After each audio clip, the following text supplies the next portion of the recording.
आश्रम के सभी बच्चे जब दूसरे कामों में लगे होते थे तो एक बच्चा एक कोने में बैठा चुपचाप अपने आप में खोया रहता था।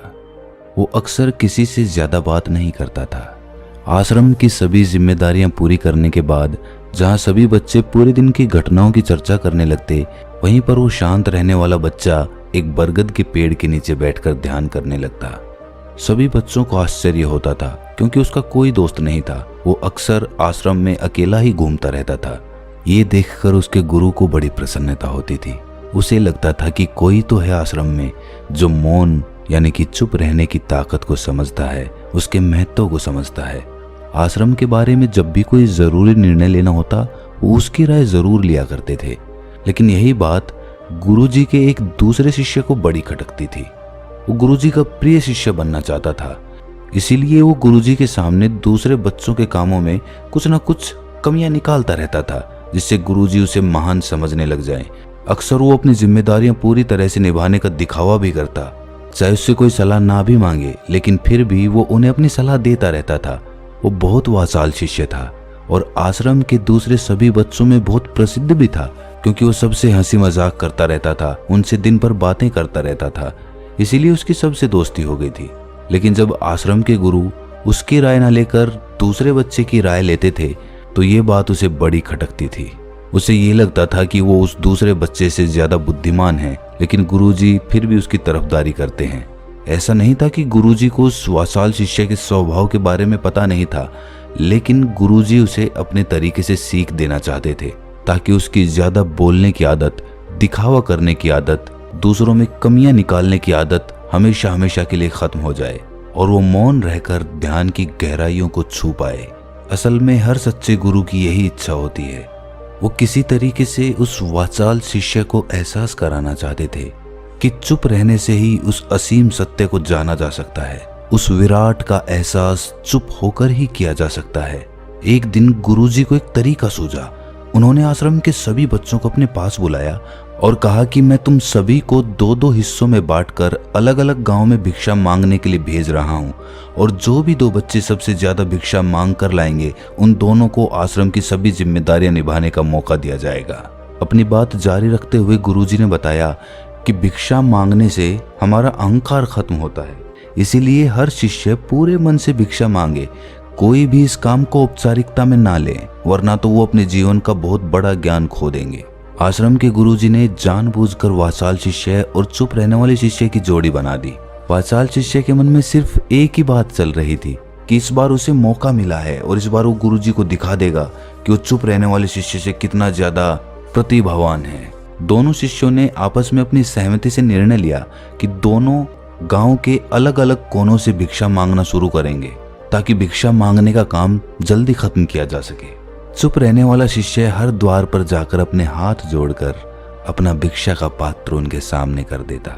उसके चेहरे पर एक सादगी और उसकी आंखों में एक एकांत होता था, जिससे भिक्षा देने वाले उसे भिक्षा देकर अपने आप को अनुग्रहित समझते थे। वहीं पर दूसरा वाचाल शिष्य हर द्वार पर जाकर उनको कुछ न कुछ ज्ञान देने लगता था, जिससे ज्यादातर लोग उसे बिना भिक्षा दिए ही लौटा देते थे। पूरे गांव में भिक्षा मांगकर जब दोनों गांव के बीच में मिले तो वाचाल शिष्य ने देखा कि चुप रहने वाले शिष्य के पास उससे दुगनी भिक्षा थी। ये देखकर उसे मन ही मन बहुत ठेस पहुंचा। लेकिन जब वो दोनों भिक्षा का सामान लेकर आश्रम की तरफ जा रहे थे, तब वाचाल शिष्य को एक चालाकी सूझी। उसने चुप रहने वाले शिष्य से कहा कि हमें अपनी भिक्षा एक ही थैले में डाल लेनी चाहिए। गुरुजी ने हम दोनों को एक साथ भिक्षा लाने के लिए कहा था। चुप रहने वाले शिष्य ने बिना कुछ बोले अपनी सारी भिक्षा उसके थैले में डाल दी। वाचाल शिष्य मन ही मन बहुत खुश हो रहा था कि अब गुरुजी को ये पता नहीं चलेगा कि ज्यादा भिक्षा हम में से किसने मांगी। उसे लग रहा था कि गुरुजी मुझे इससे कम प्रतिभावान समझेंगे, इसीलिए उसने ये तरकीब लगाई। सभी शिष्यों के आने के बाद संध्या के समय जब सभी की भिक्षा तोली गई तो इन दोनों शिष्यों की भिक्षा सबसे ज्यादा निकली।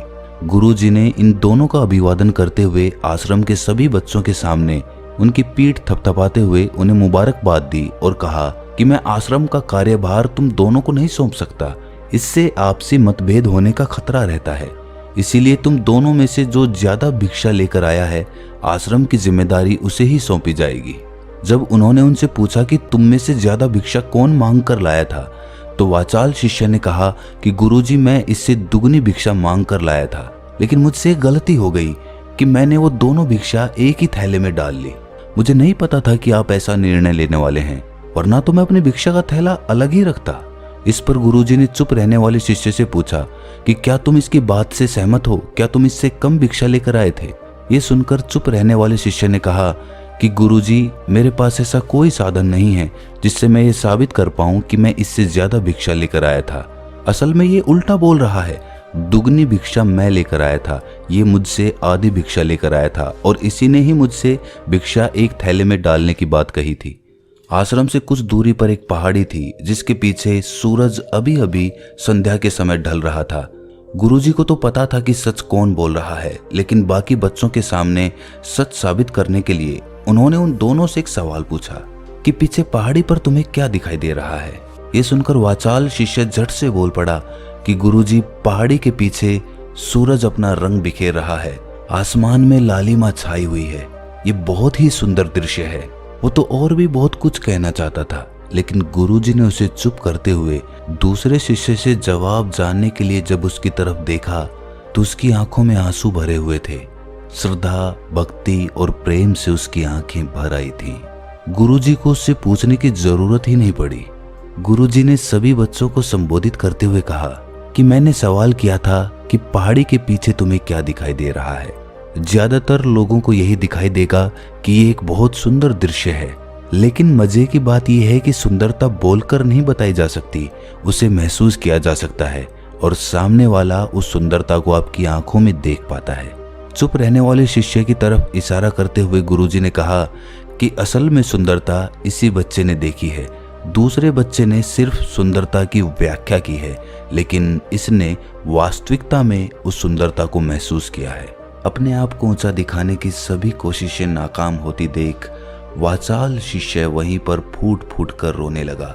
उसको चुप कराते हुए गुरुजी ने कहा कि बेटा, मुझे पहले से पता था कि तुम झूठ बोल रहे हो, लेकिन मैं तुम्हें उस झूठ का एहसास कराना चाहता था। सभी बच्चों को संबोधित करते हुए गुरुजी ने बताया कि शब्द जाल की तरह होते हैं। हमारे ज्यादा बोलने की वजह से बहुत सारी समस्याएं पैदा होती हैं। जब कोई आदमी एक बात को बढ़ा चढ़ाकर बोल देता है तो उसे सिद्ध करने के लिए वो शब्दों के जाल में फंसता चला जाता है और इसी वजह से अंतर्मुखी होने की बजाय वो बहिर्मुखी होता चला जाता है। वहीं पर जिस भी व्यक्ति को अपनी अंतर यात्रा करनी होती है उसे सबसे पहले चुप रहना सीखना होता है। जरूरत से ज्यादा बोलना या फिर हर वक्त बोलते ही रहना, ये सब हमारी अंतर यात्रा में बाधा बन जाती है। जब आप चुप रहने का अभ्यास करते हैं तो आप अपने साथ वक्त बिताने लगते हैं, जिससे कि आप अपने एकांत को जान पाते हैं। और एक बार अगर मन में एकांत स्थापित हो जाए तो आपकी आंखों में, आपके चेहरे पर वो सादगी, वो एकांत, वो स्पष्टता की झलक, सब कुछ सामने नजर आने लगता है। कुछ साबित करने को नहीं रह जाता, कुछ बताने को नहीं रह जाता, सब कुछ आंखों में देखा जा सकता है। चुप रहने वाले शिष्य की तरफ इशारा करते हुए गुरुजी ने कहा कि अभी जो दृश्य इस बच्चे ने देखा वो ज्यादा बोलने वाला आदमी कभी नहीं देख पाएगा। वो अपनी बुद्धि से तर्क वितर्क करता रहेगा कि उसे क्या क्या दिखाई दे रहा है, लेकिन उसमें से वो महसूस कुछ भी नहीं कर पाएगा। उसे दिखाई दे जाएंगे पहाड़, सूरज या फिर उसकी लालिमा, लेकिन उस सुंदरता को, उस विराट को, उस अद्वैत को वो कभी नहीं देख पाएगा। अगर चुप रहने की कला सीखनी है तो तुम्हें सबसे पहले एक बात ध्यान रखनी होगी कि तुम्हें किसी को भी प्रभावित करने की कोशिश नहीं करनी है। ज्यादातर लोग इसी वजह से ज्यादा बोलते हैं क्योंकि वो दूसरों को प्रभावित करना चाहते हैं, अपने आप को साबित करना चाहते हैं, और उस साबित करने के चक्कर में वो शब्दों के जाल में फंसते चले जाते हैं और धीरे धीरे वही उनकी आदत बन जाती है। अगर कोई व्यक्ति दूसरों को प्रभावित करना चाहता है तो वो कितने लोगों को प्रभावित कर पाएगा? उसकी ये भूख बढ़ती जाएगी और वो इस संसार में सभी को कभी भी प्रभावित नहीं कर पाएगा।